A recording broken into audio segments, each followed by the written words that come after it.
What's up, guys? How are you all? I hope you're super excited for this series where we are going to complete NCERT reading of class 11 and 12 biology as well as chemistry. Please do comment down below if you want me to do physics as well. As of now, our first target is class 11 biology.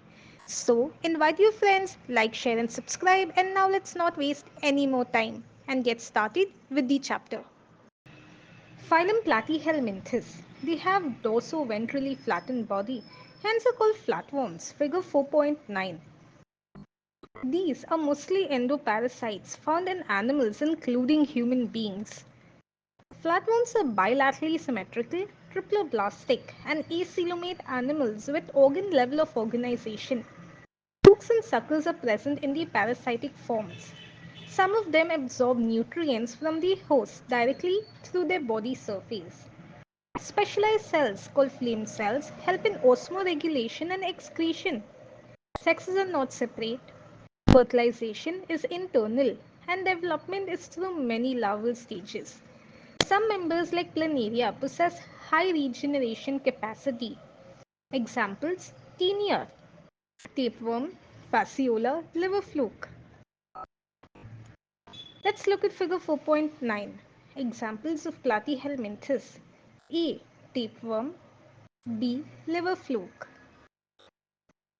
Phylum Aschehelminthes. The body of Aschehelminthes is circular in cross section, hence the name roundworms. Figure 4.10. They may be free-living, aquatic, and terrestrial or parasitic in plants and animals.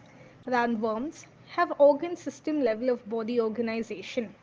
They are bilaterally symmetrical, triploblastic and pseudocoelomate animals. Alimentary canal is complete with a well-developed muscular pharynx. An excretory tube removes body wastes from the body cavity through the excretory pore. Sexes are separate, dioecious, that is, males and females are distinct. Often females are longer than males.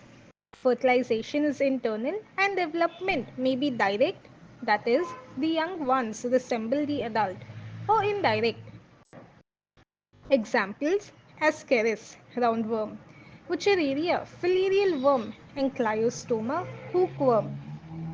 Let's look at figure 4.10.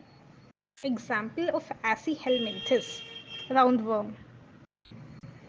Phylum Annelida. They may be aquatic, marine and freshwater or terrestrial, free-living and sometimes parasitic. They exhibit organ system level of body organization and bilateral symmetry. They are triploblastic, metamerically segmented, and coelomate animals. The body surface is distinctly marked out into segments or metamers, and hence the phylum name Annelida.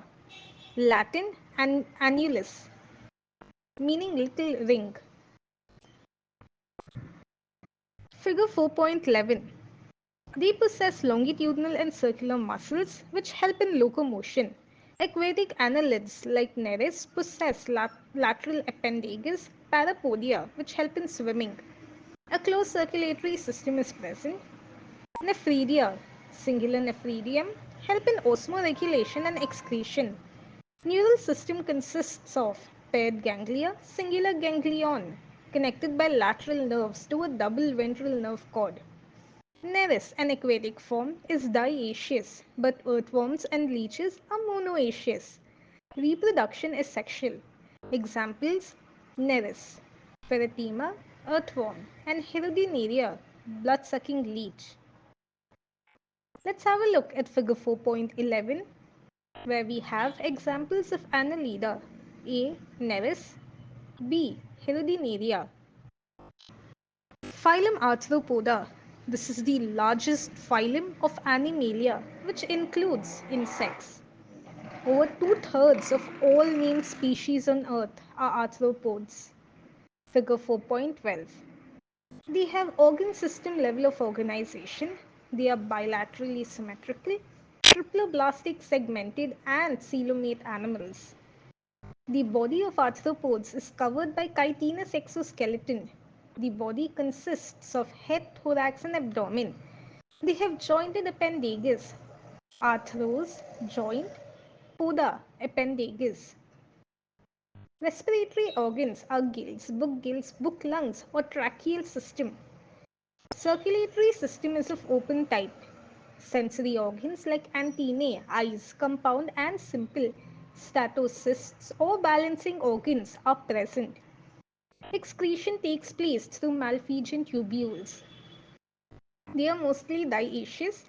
Fertilization is usually internal. They are mostly oviparous. Development may be direct or indirect. Examples: economically important insects: apis, honeybee, bombyx, silkworm, lassifer, black insect. Vectors: Anopheles, culex and aedes, mosquitoes. Gregarious pest: Locusta, locust. And living fossil: Limulus, king crab. Let's also have a look at figure 4.12. Examples of arthropoda: A. Locust, B. Butterfly, C. Scorpion, and D. Prawn. Phylum Mollusca. This is the second largest animal phylum. Figure 4.13. Mollusks are terrestrial or aquatic, marine or fresh water, having an organ system level of organization. They are bilaterally symmetrical, triploblastic and coelomate animals. Body is covered by a calcareous shell and is unsegmented with a distinct head, muscular foot and visceral hump. A soft and spongy layer of skin forms a mantle over the visceral hump. The space between the hump and the mantle is called the mantle cavity, in which feather-like gills are present. They have respiratory and excretory functions. The anterior head region has sensory tentacles. The mouth contains a file-like rasping organ for feeding called radula. Let's have a look at figure 4.13, where we have examples of mollusca: A. Pila and B. Octopus. They are usually dioecious and oviparous with indirect development. Examples: Pila, apple snail; Pinctada, pearl oyster; Sepia, cuttlefish; Loligo, squid; Octopus, devilfish; Aplysia, sea hare; Dentalium, tusk shell; and Catopleura, chitin. Phylum Echinodermata. These animals have an endoskeleton of calcareous ossicles and hence the name Echinodermata. Spiny bodied. Figure 4.14. All are marine with organ system level of organization. The adult echinoderms are radially symmetrical, but larvae are bilaterally symmetrical. They are triploblastic and coelomate animals. Digestive system is complete with mouth on the lower ventral side and anus on the upper dorsal side. The most distinctive feature of echinoderms is the presence of a water-vascular system which helps in locomotion, capture and transport of food, and respiration. An excretory system is absent. Sexes are separate, reproduction is sexual, fertilization is usually external. Development is indirect with free-swimming larvae. Examples: Asterias, starfish; Echinus, sea urchin; Antedon, sea lily; Cucumeria, sea cucumber; and Ophiura, brittle star. Let's also have a look at figure 4.14, where we have examples of Echinodermata: A. Asterias and B. Ophiura. Phylum Hemichordata. Hemichordata was earlier considered as a subphylum under Phylum Chordata, but now it is placed as a separate phylum under Non-Chordata. Hemichordates have a rudimentary structure in the colar region called stomochord, a structure similar to notochord. This phylum consists of a small group of worm-like marine animals with organ system level of organization. They are bilaterally symmetrical, triploblastic and coelomate animals. The body is cylindrical and is composed of an anterior proboscis, a cola, and a long trunk. Figure 4.15. Circulatory system is of open type. Respiration takes place through gills. Excretory organ is proboscis gland. Sexes are separate, fertilization is external, and development is indirect. Examples: Belanoglossus and Saccoglossus.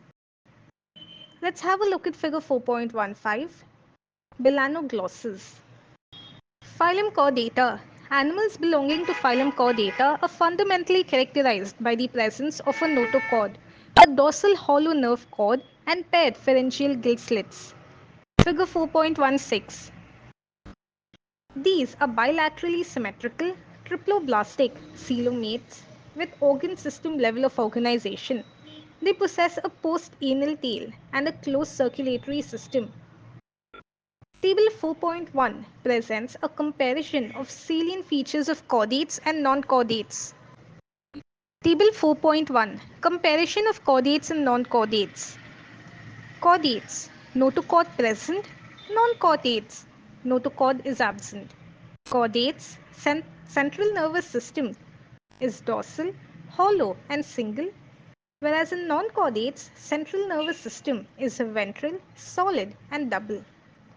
Chordates pharynx perforated by gill slits, whereas in non-chordates gill slits are absent. In chordates, heart is ventral, whereas in non-chordates, heart is dorsal if present. In chordates, a post-anal part tail is present, whereas in non-chordates, post-anal tail is absent. Let's also have a look at figure 4.16, chordata characteristics. Phylum Chordata is divided into three subphyla, Urochordata or tunicata, Cephalochordata and Vertebrata. Subphyla Urochordata and Cephalochordata are often referred to as protochordates. Figure 4.17 and are exclusively marine. In Urochordata, notochord is present only in larval tail, while in Cephalochordata it extends from head to tail region and is persistent throughout their life. Examples Urochordata, Acidia, Salpa, and Doliolum. Cephalochordata, Branchiostoma, Amphioxus, or Lancelet. The members of subphylum Vertebrata possess notochord during the embryonic period. The notochord is replaced by a cartilaginous or bony vertebral column in the adult. Thus, all vertebrates are chordates, but all chordates are not vertebrates. Besides the basic chordate characters, vertebrates have a ventral muscular heart with 2, 3, or 4 chambers, kidneys for excretion and osmoregulation, and paired appendages which may be fins or limbs.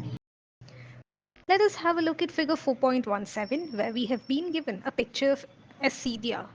The subphylum Vertebrata is further divided as follows.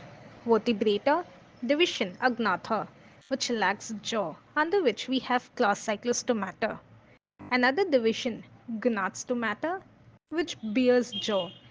We have two superclasses. One is Pieces, which bear fins, under which comes two classes, Chondrictites and Osteichthyes. Another superclass, which is Tetrapoda, which bear limbs, under which we have four classes, Amphibia, Reptilia, Aves, and Mammals. Class Cyclostomata. All living members of the class Cyclostomata are ectoparasites in some fishes. They have an elongated body bearing 6 to 15 pairs of gill slits for respiration. Cyclostomes have a sucking and circular mouth without jaws. Figure 4.18. Their body is devoid of scales and paired fins. Cranium and vertebral column are cartilaginous. Circulation is of closed type. Cyclostomes are marine but migrate for spawning to freshwater. After spawning within a few days, they die. Their larvae, after metamorphosis, return to the ocean. Examples Petromyzon, lamprey, and myxine, hagfish. Let us have a look at figure 4.18, where we have a jawless vertebrate, Petromyzon.